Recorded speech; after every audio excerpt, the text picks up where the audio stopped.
Do you know what our house is right now? Because our 4th grader just came home with a recorder. It's this all day long.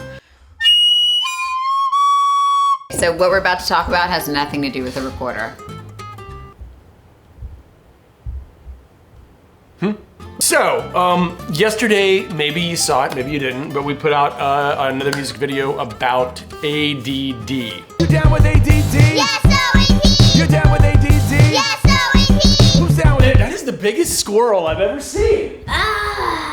Attention deficit disorder. Also, attention deficit hyperactivity disorder is another thing. Yeah. So were you ever on medication for it? Yes, I didn't get diagnosed till I was in college, even though it was pretty obvious that I was a little bit of a space cadet. So the doctor diagnosed me by going through a series of like computer tests and questions and questions with the family, with my parents, and just it became pretty obvious that it was like there are people who have a little bit of it, and those are those who have like what you would call a scorching case of it. And that would be... You were like full on itching. I had full-blown ADD. And so they put me on something called Dexedrine. And what does that sound like to you? Dexatrim. Right. And every time I told people I was on Dexedrine, they were like, oh. Trying to lose weight. Here's the thing, I lost like 20 pounds when I was on this. Like like you did not have to eat. I definitely noticed like the first day I was like, ooh. I didn't really like the person that I turned into though. It was like a little more kind of like, Serious. Tell me more about yourself. Oh, I think maybe I would have liked that for like person. 5 minutes. And then I would have been bored. Yeah. But so, there are some times when it would be nice to have someone who's listening to you.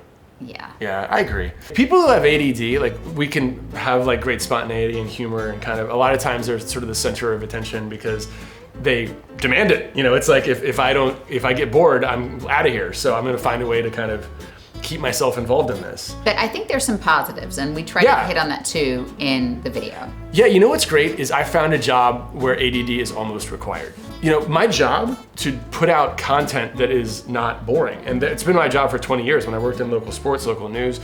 So if you get into writing and creating content and you get bored, you change it. So I think that storytellers a lot of times have this same thing, and performers as well. There's this thing called hyper-focus, okay? If you know someone who has ADD, if there's something they're really into, they will zone in on it and will do a fantastic job. In fact, you know, if someone with ADD has a job that they love, they're probably gonna work really hard at it and do a great job at it. Honestly, I think calling it a disorder is a disservice.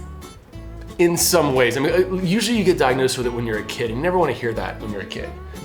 Almost always, people who have this type of mental makeup have tremendous gifts in certain places. Yeah, so what should we call it? Attention... I mean, I like ADD as long as you don't say disorder is fine. It's just easy to do. Attention deficit dysfunction. That's worse. Attention deficit... Dance. Dance party! Which is kind of what it is. It's an attention deficit dance party.